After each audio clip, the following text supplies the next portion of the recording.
Boa noite, senhoras e senhores. Vamos falar hoje, retomar a questão que havíamos falado no nosso outro encontro sobre filologia.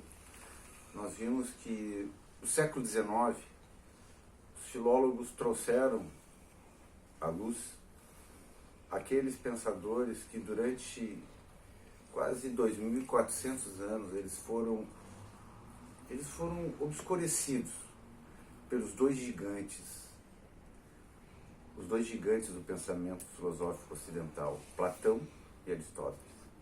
É algo assim. Vocês já viram isso durante o dia, quando o Sol convive com a Lua? A luz do Sol é tão radiante que a gente não percebe a presença da Lua. Foi isso que aconteceu. E vejam, quando no século XIX se retoma esses pensadores que eram aglutinados com o título de pensadores pré-socráticos e se olha para eles com um olhar absolutamente novo, eles passam a ter uma outra conotação.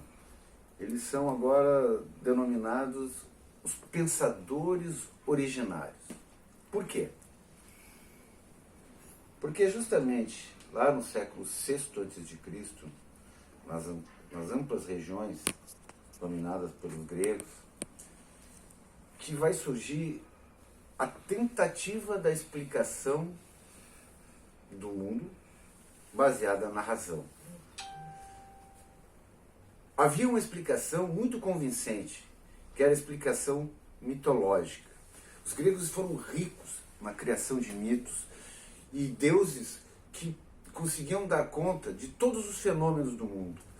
Os acidentes geográficos, os acontecimentos cosmológicos, as paixões humanas, tudo isso existia, para tudo isso existia uma explicação divina. O grande esforço desses pensadores foi tentar substituir essa explicação fantástica por uma outra forma de explicação racional. No primeiro esforço deles, eles tentam explicar aquilo que está na origem. Em grego existe uma palavra para origem, que se chama arché. Aquela arché originária que veio, através dela, gerar o mundo tal qual hoje podemos contemplar. E entre esses pensadores, eu vou falar de Heráclito. Heráclito de Éfeso. Veja, Heráclito, ele, quando é retomado o conhecimento dos pensadores originários, aqueles filósofos que se deparam com ele, com o pensamento heraclitiano, como Nietzsche e Hegel, são evidentemente seduzidos e não conseguem entender porque durante séculos Heráclito tinha uma alcunha de o obscuro, pois para eles Heráclito era luminoso, era claro, ele trazia a luz. Para mim também. Mas eu tento entender o que fez com que os dois gigantes, que foram os fundadores, as bases da filosofia ocidental, Platão e Aristóteles, tivessem colocado Heráclito tão à margem. Vamos tentar entender isso. Platão, na verdade, ele tem um direcionamento muito mais próximo a um pensador que é o oposto de Heráclito, que se chama Parmênides, porque Platão, ele vê o mundo, ele pensa o mundo nas formas ideais. Vejam, para frequentar a academia de Platão, os seus discípulos, os seus alunos, precisavam ter conhecimentos de geometria e de matemática. Platão não conseguia imaginar que um cara fosse estudar filosofia sem ter esses pré-requisitos. Porque Platão, ele pensa nos chamadas figuras ideais, nas essências, nas coisas eternas e imutáveis que sempre foram, são e serão. E Heráclito é exatamente o contrário disso. Vejam, tanto Parmênides quanto Platão, eles não conseguiam. Heráclito prega o movimento. As coisas estão em permanente movimento. E se elas estão em movimento, Platão diz, eu não posso conhecê-la. Para quieto! Pois se tu não ficar quieto, eu não vou poder olhar para ti.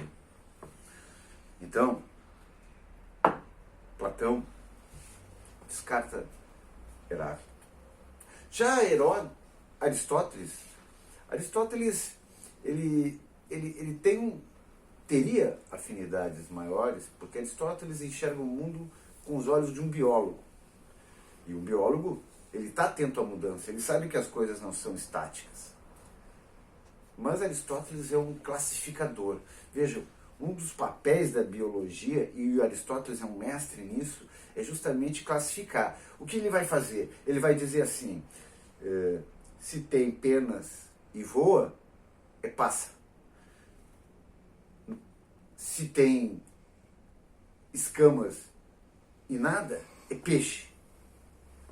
Se tem sangue quente e amamenta, é mamífero. E ele vai colocar cada tipo no seu lugar. Ele vai fazer isso com vários atributos. Então, essa necessidade de classificação vai levar, inclusive, Aristóteles a desenvolver mais tarde os princípios da lógica. Simples. O princípio da não contradição. Assim, A é A. Princípio da identidade. A é diferente de B. Princípio da diferença. Se A é A não é B. O princípio da não contradição. Contradicção. Dizer, eu não posso dizer ao contrário do que eu disse.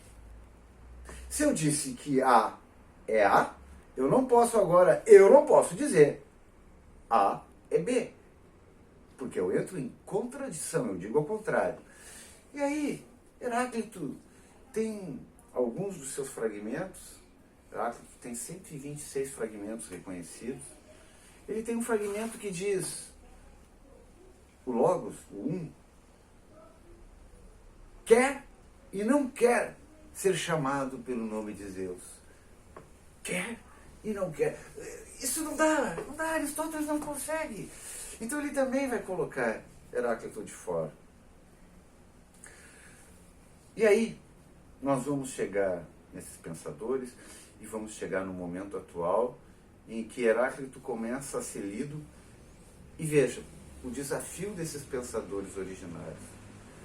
Porque eles têm que criar a explicação racional, eles têm que criar os primeiros conceitos que não existem. Esse tempo eu vi um filme que dizia assim, O Homem que Inventou a Mentira. Era um filme em que as pessoas todas falavam a verdade. E o cara, por uma questão lá na cabeça dele, ele consegue mentir. E aí ele tenta explicar para as outras pessoas. Ele diz assim, eu inventei uma coisa, como é que eu vou dizer? Essa coisa não tem nome, claro que não tem nome. Não tem esse nome ainda para ser dito, mentira, porque ele acabou de criar. Vejam, isso é o desafio que os pensadores originários têm. Heráclito vai falar, por exemplo, em logos. Logos vai ser uma palavra polissêmica, ou seja, com muitos sentidos, de tal forma que quando a gente pega os especialistas, eles preferem não traduzir. Eles usam logos. Ora, você interprete o logos, porque eu não vou estar explicando o que é o logos. E o que diz o logos de Heráclito? O que diz essencialmente Heráclito? Ele diz assim, tudo está em permanente mudança. Tudo está em constante movimento. E existe uma explicação para esse movimento. O movimento é o resultante de uma outra palavra grega chamada polemos, o combate, a guerra. O combate, a guerra, o conflito entre princípios opostos. esse encontro entre princípios opostos, esse constante tensão entre princípios opostos, vai fazer com que as coisas se movam. Vamos falar detalhadamente sobre isso no próximo encontro. Até lá!